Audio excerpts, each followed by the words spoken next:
in your books, looks like page 11, and let's continue on the quiz. Thus far, we have learned 3 major lessons.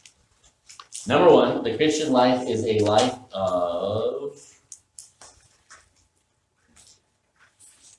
It's a key word so far in the first 2 lessons. Victory?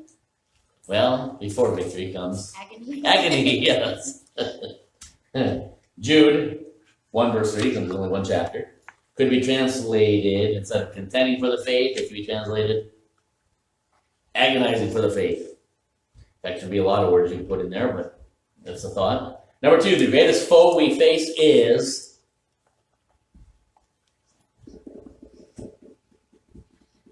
And what Mary was just saying.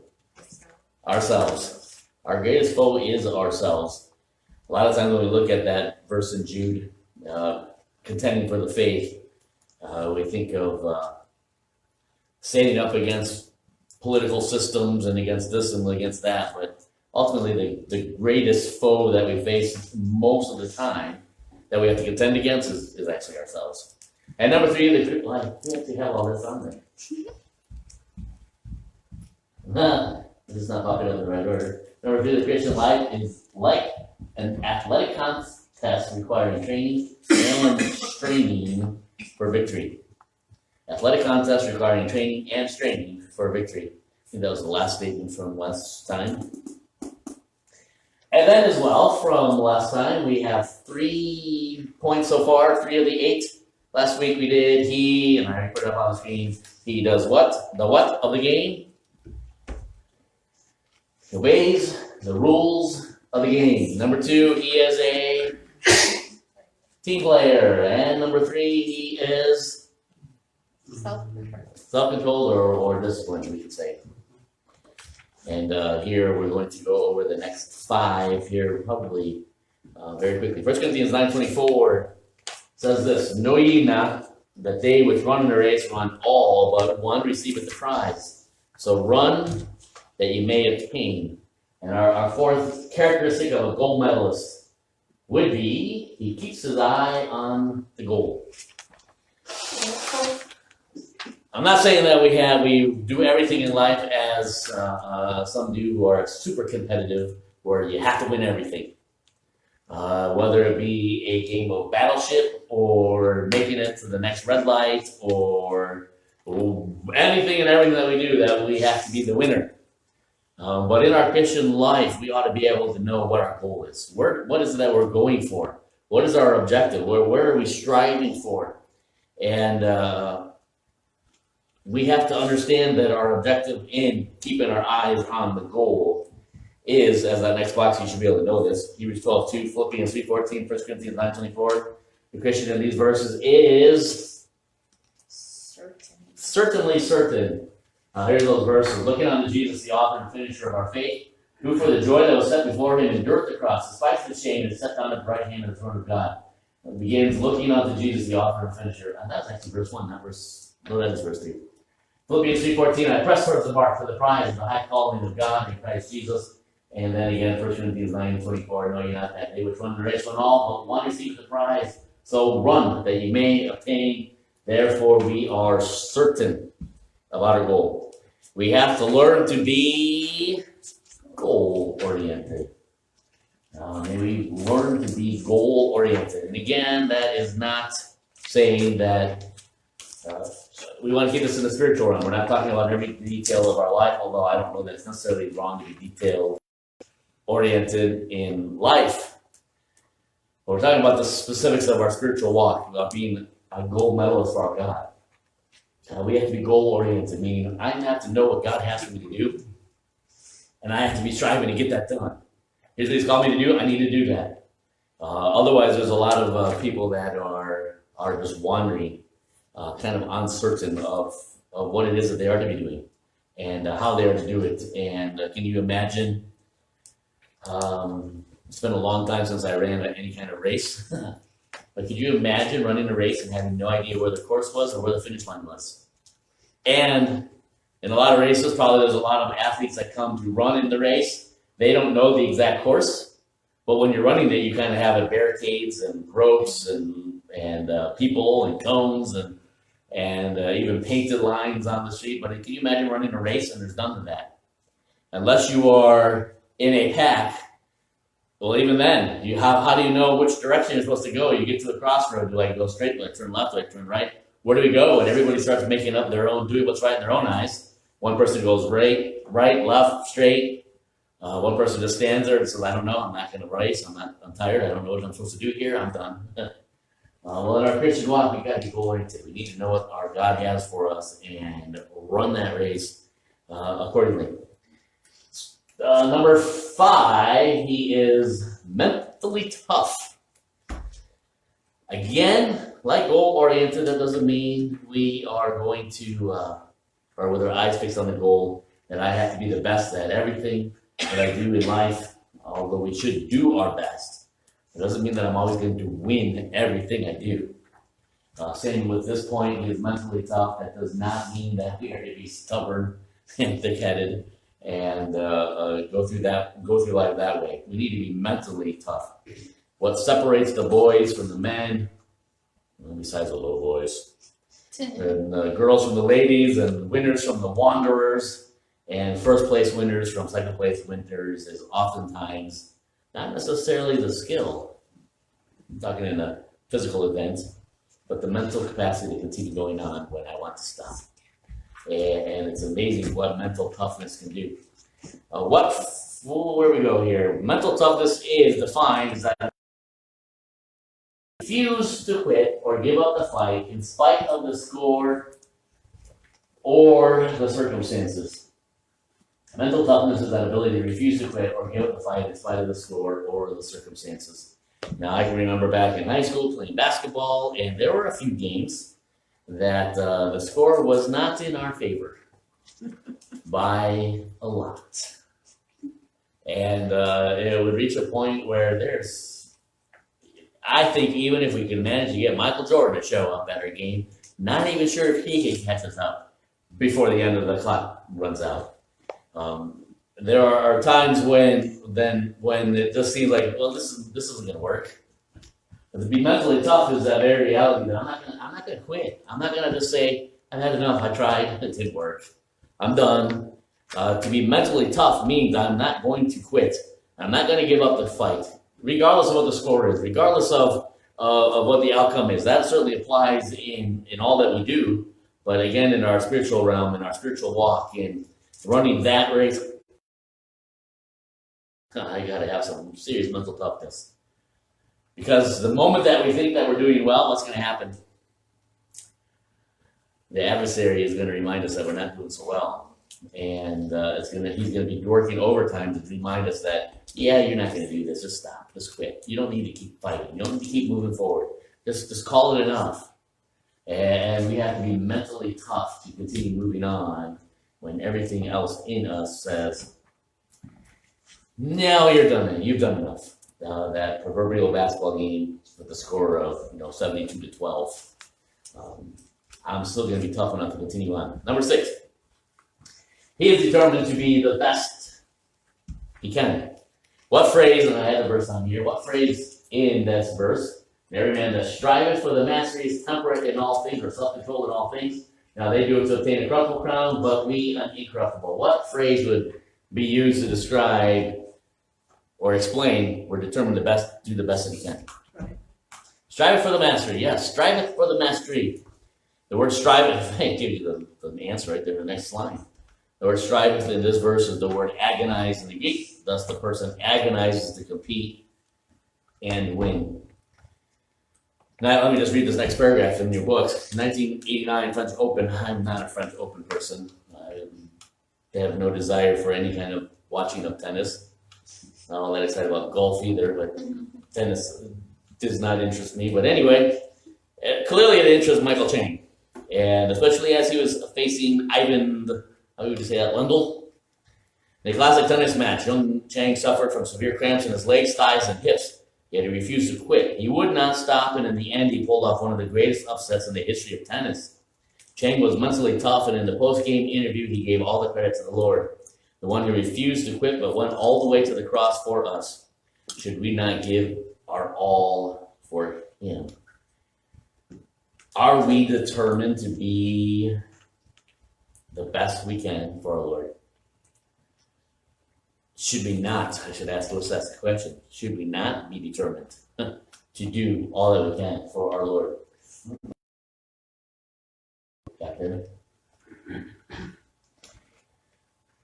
Sometimes our smarts, our, as we would call it, our intelligence keeps us from improving, from learning, from getting better. What's the point? In our Christian walk, we understand the agony that's involved. This is an agony. When our mind says, yeah, you've done enough. You've done the best. Does our mental toughness and our determination to be the best we can, does it continue moving us forward? And it's certainly not about being OCD. It's not about all those other 3-letter initials that we diagnose ourselves with. It's about truly desiring that if God has called me to do this, I want to do it to the best. And as I run this race for Him, I want to make sure that I'm doing it to the best that I can be. What is the honor? Be all you can be. We need to be having that kind of a mentality that we are going to do the best that we can. That means on Monday morning when it's ready for school and we're not feeling like we want to go to school. We're not talking about because we're sick. We're talking about we just don't want to go to school. We need to be the best that we can be. When we know that we ought to be living for the Lord and our classmates or our friends or our co-workers are beginning to mock us for that, we need to be determined. I'm going to do the best that I can for my God. Number 7, he develops his talents to the fullest. Again, this verse, every man that striveth for the mastery is temperate in all things. Now they do it to obtain a corruptible crown, but we an incorruptible. What phrase proves that a gold medalist develops his talents to the fullest?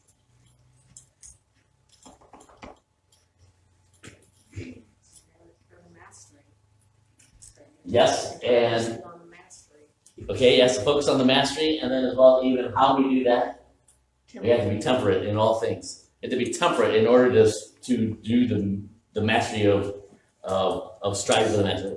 I'm trying to say this backwards. In order to strive for the mastery, we have to be self-disciplined. We have to be temperate. We have to not give up. We have to be disciplined in all things. He develops every talent to its fullest potential. What are some things, I think this is in your book, right? What are some things that we need to be temperate about, self-controlled about? This is a Christian walk. This is for any of us, any age. Tongue. Our tongue. Very good answer.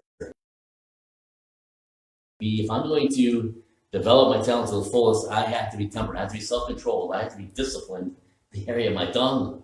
Our tongue will get us in trouble, probably more so than anything else. What are the things that we have to be temperate about? What are some things that we have to be self-controlled, disciplined?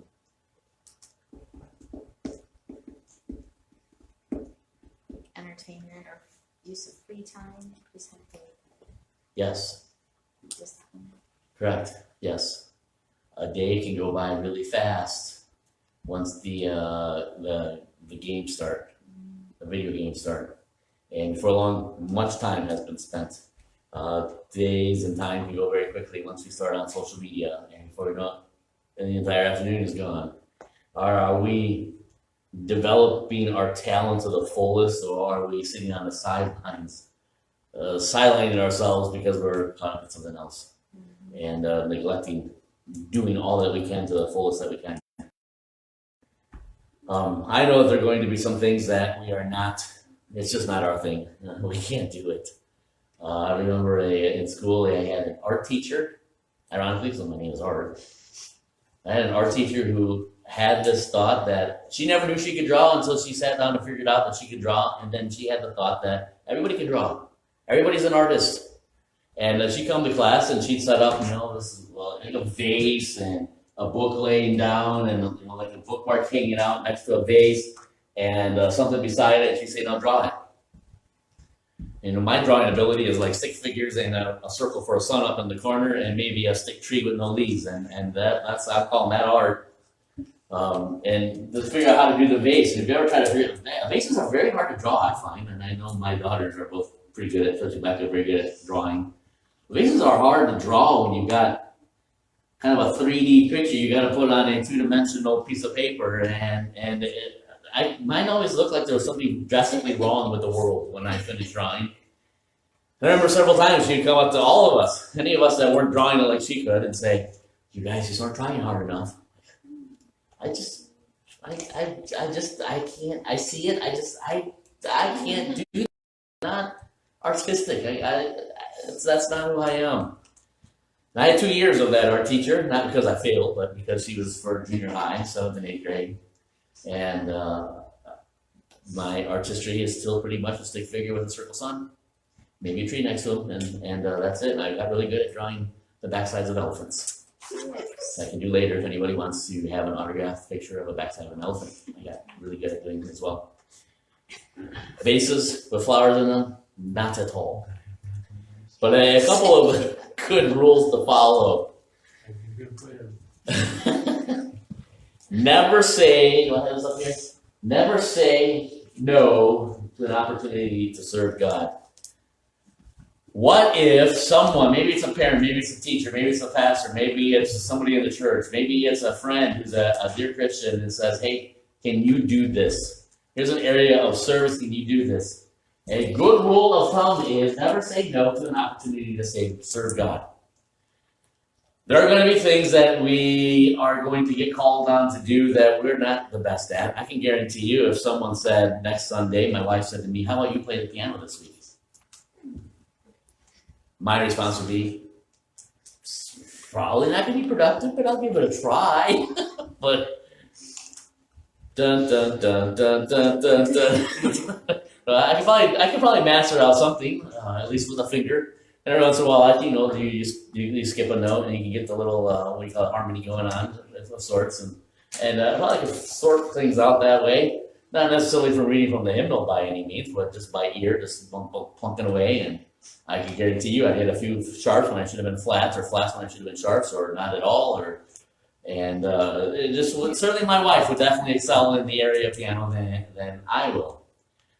And it's easy at times when we are asked to do something for our God that we will easily be able to come up with all the reasons why we can't, because I'm not as good as they are.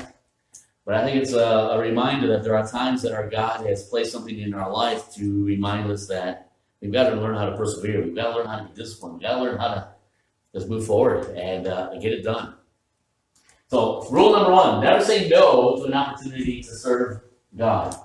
Rule number 2, do everything for God the best that you can. Now I know human nature says, but I am not going to be as good as so-and-so. I know in our own minds, again, what's the greatest foe that we have in the contending for the faith? Ourselves. So our God has placed an opportunity for ministry in front of us, and it's easy for us. And I'm talking even the high schoolers. It's easy for us to say, well, why me? Why would I do that? But we need to not only realize that I should at least try this. I should attempt it. And in my attempt, I'm not going to do it halfway. I'm not going to do it, I don't think I'm really going to be good at this anyway, so let's just get this done with. I'm going to do the best that I can. And I'm going to strive to do the best. Why? Because I'm supposed to be doing it to my God. And if I am truly going to be developing my talent to the fullest, I need to be doing everything for Him and moving forward and getting it done to the best that I can. Which means at times I might have to do some research. I might have to do some practicing. I might have to do some investigating. I might have to do some work, and figure some things out. But I'm going to do the best that I can. And honestly, and this is probably more so for the teens, but ultimately for all of us, the more that we say yes for opportunities to serve God, the quicker we will know, here's what God has gifted me and to do, to accomplish. And here's what I'm going to do. And here's where God is directing me. I think there's a lot of adults that have said no most of their life, that they haven't said yes. And their role, their work, their ministry, their service to our God is limited because they've never said, yes, I'll try it. I'll do that. But the more that we try, the more that we attempt, to the best of our ability, I think the Lord opens up doors and we say, whoa, I actually like this. I actually enjoy this. I'm not going to say that I'm the best at it, but I like doing this kind of service for our God. I like doing this kind of ministry. And I want to keep doing it. So develop your talent to the fullest. Even if initially it seems like, why me? There's somebody else that can do this better than I can. Well, say yes and run with it and see what happens when God works through us and in us to accomplish His work. Developing our talents to the fullest. And number 8, use the victor's crown. Kind of goes back to where actually we started. Keep his eye on his goal. Here we've got it. We gained the victor's crown. 1 Corinthians 9:25 up there still. And every man that striveth for the mastery is temperate in all things. Now they do it to obtain a corruptible crown, but we an incorruptible. In the Olympics today, they compete for obviously they are competing to get what? The bronze? Yeah, the gold. The gold! I would dare say people enter the Olympics, they go through all the training and the commitment and the sacrifice for years. Because they are trying to get the gold. They're not trying to get the bronze, they're trying to get the gold. And what was it, back to 1942 or something like that was the last time that it was actually gold. Solid gold. Now it's just, sterling silver coated in gold.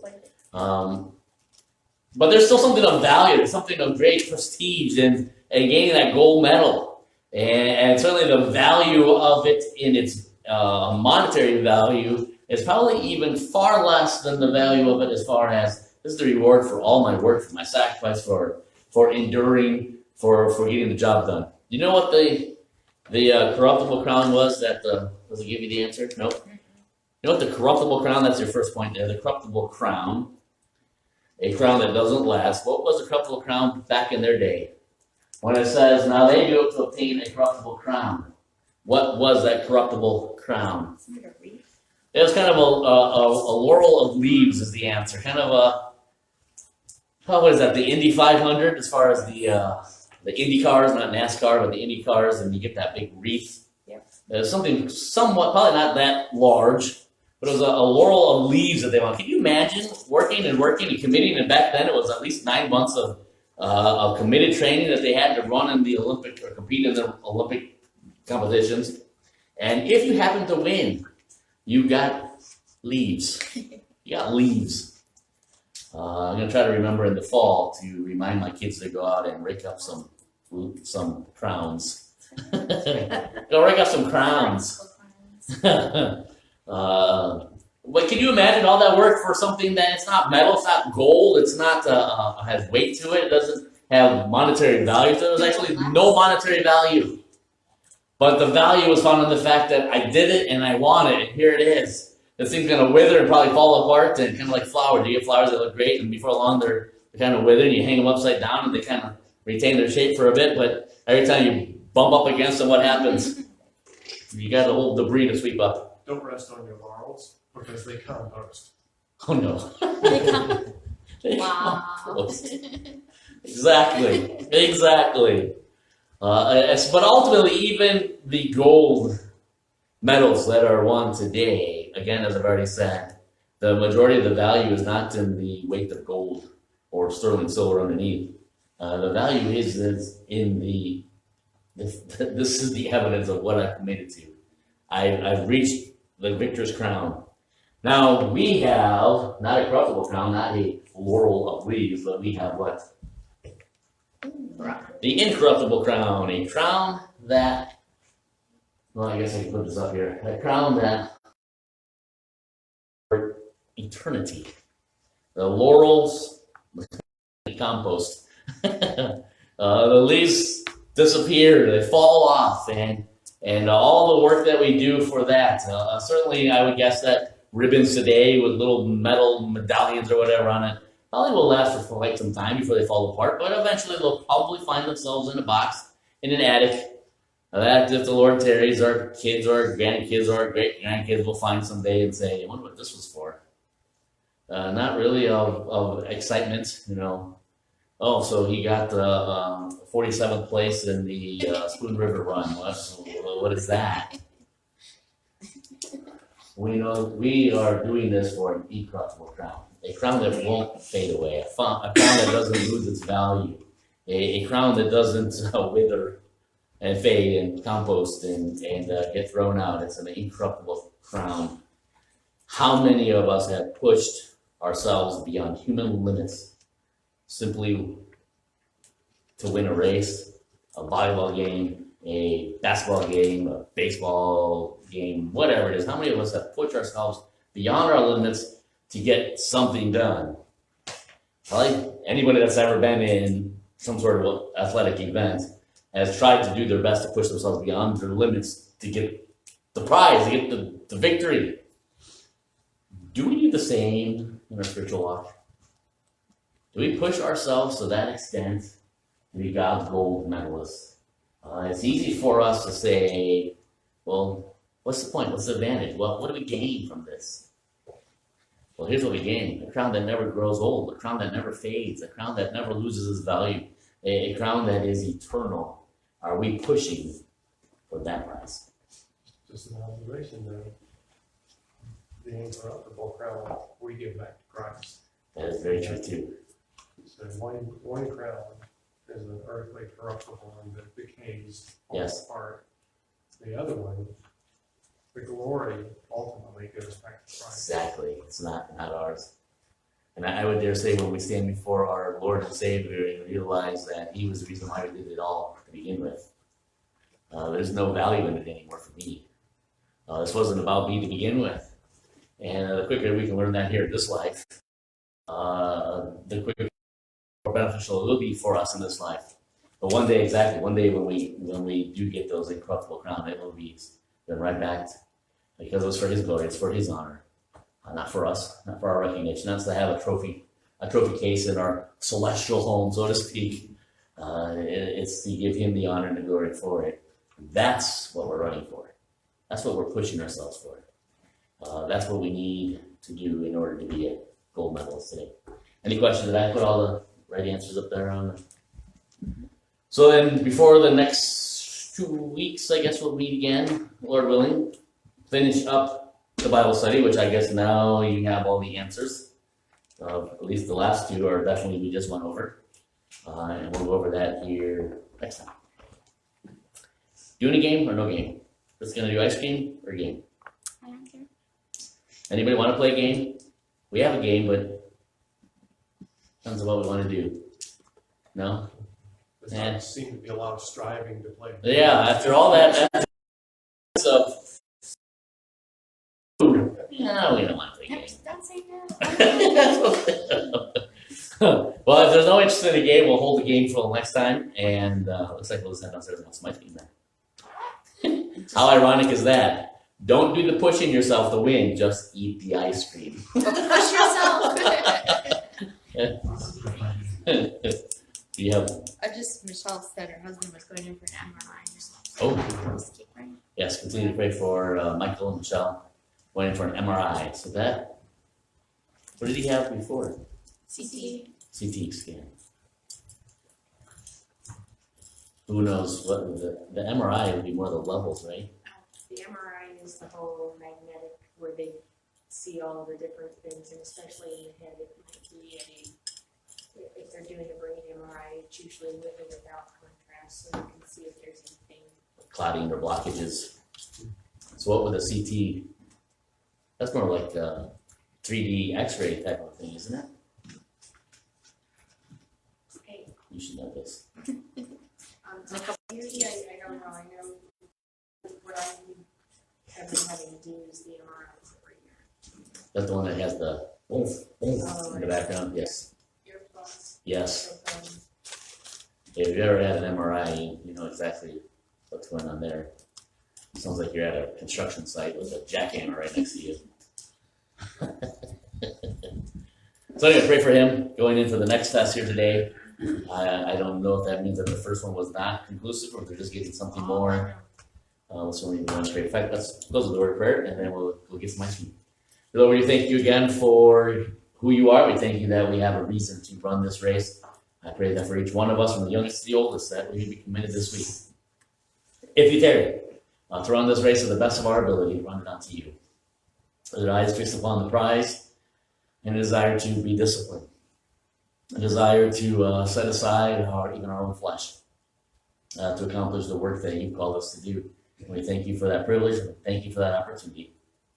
And we pray that you would use us this week in your service, in your capacity as your feet, as your arms here on this earth. And we thank you for the opportunity.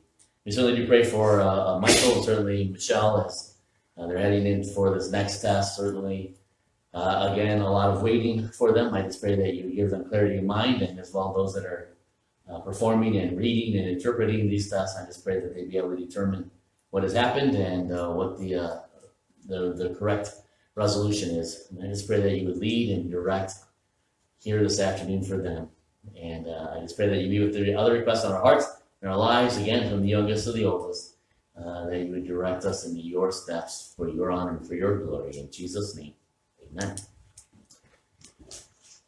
Let us head down. Heading downstairs will be one thing that we're not trying to win.